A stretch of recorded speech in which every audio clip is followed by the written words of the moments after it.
the one thing we can agree on is that property taxes in this country are in a real mess. So council tax is very outdated and hated by people. Stamp duty is a transaction tax that gums up the housing market. And so there is a broader question around how do you reform property taxes in a fair way, and I think we would look forward to seeing anything that the government outlines to see what a fairer system might look like.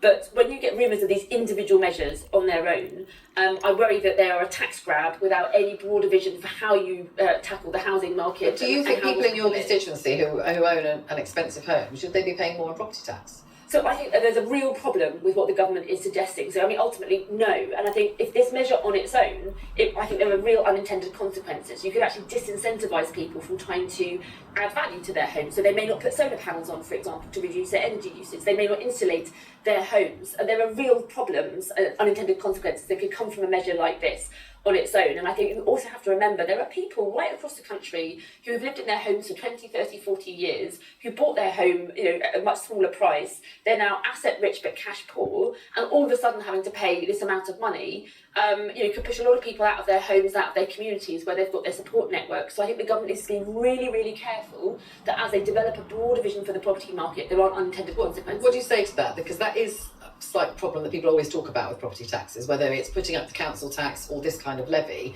There's money in the house, if you like, there's equity, but they don't have the cash to pay it. Yeah, I mean, I think that's why we would say we need to look at the total wealth that people have. And if we look at the most rich in this country, there's only a smaller proportion of their wealth is actually in property. That's why we're advocating for policy changes such as a modest 2% tax on wealth over 10 million, which would impact just around 20,000 people in the country. That's around the size of the O2 Arena, and yet it would raise £24 billion a year, which is more than 10 times what this policy is expected to raise.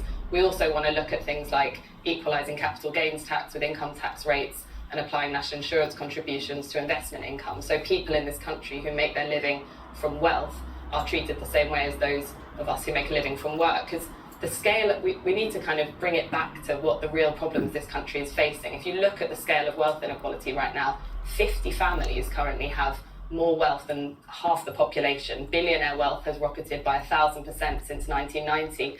And at the same time, wages have stagnated, a third of children are in poverty, and record numbers of people are reliant on food aid. We need the government to be really bold right now. I mean, what do you say to that? I absolutely agree with your statement that the government needs to be really bold right now, and I sympathise what we're getting out of the Treasury yet again, and we just went through this last year, and in fact we've been going through this all year, and these sort of leaked little shuffles of another. It's the